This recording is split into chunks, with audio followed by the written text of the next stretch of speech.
trigger warning, it does show or depict sex abuse. Because it is a conservative gay conversion therapy tract in the form of a children's storybook. So just trigger warning on that one. But we currently have prominent conservative accounts on Twitter posting images and saying things like, and I'm going to quote this directly, "Okay, this is absolutely disturbing and should be illegal. Normalization of pedophilia. I want to vomit. See below who the author is. No surprise here." And yeah. Like, as you can see here, my Uncle Pete comes over sometimes. He lives with us every now and then. He's really kind to me, holding me, listening to me, making me feel loved. And then one night, and then it's talking about they're touching each other's private parts. And this went on for several months. He told me this is our special secret. And it's just like, yeah, that's bad. Now, if you saw it, like, the conservative caption here might make you think, oh, well, clearly some weird pedophile on the left wrote a pro-pedophilia storybook for children, right? Except that it turns out this book was written by Richard A. Cohen, an American psychotherapist and author associated with the ex-gay movement. He's literally a guy who advocates for conversion therapy. He believes in torturing children. Here's additional context about the book. Alfie's Home is a 1993 children's book by Richard A. Cohen, an advocate for conversion therapy of gay people to heterosexuality. The narrator of the story, probably Alfie, tells of how his seemingly perfect and happy family is not all it seems.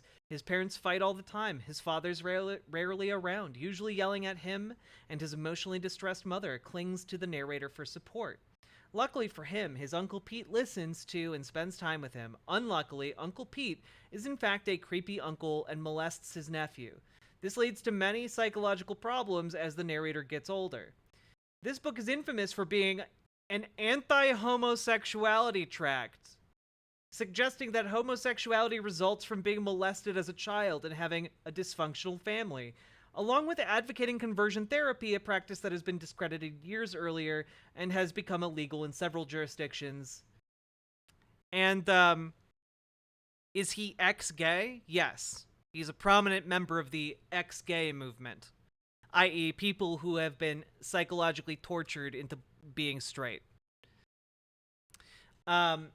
So I just really need to bring home the point that conservatives are going to such lengths to be homophobic and transphobic that they're using their own propaganda. They're using conservative books that were made to depict conservative ideas as evidence of how the left is degenerate.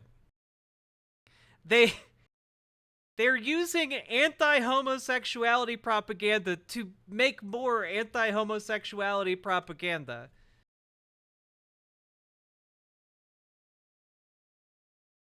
Could this be the true story of the author and he thinks what happened to him was because he was gay? No. I do not believe it is a factual account of his life. The author believes that most gay people exist because they have been sexually abused by pedophiles and are therefore both more likely to be pedophiles themselves and also to be gay. Self-propagating propaganda prop? Yeah.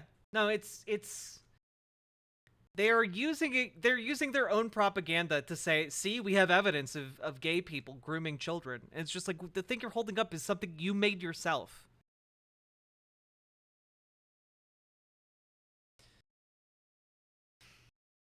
I can't believe that this guy, who's a conservative mouthpiece, would write a piece of conservative propaganda. Goddamn.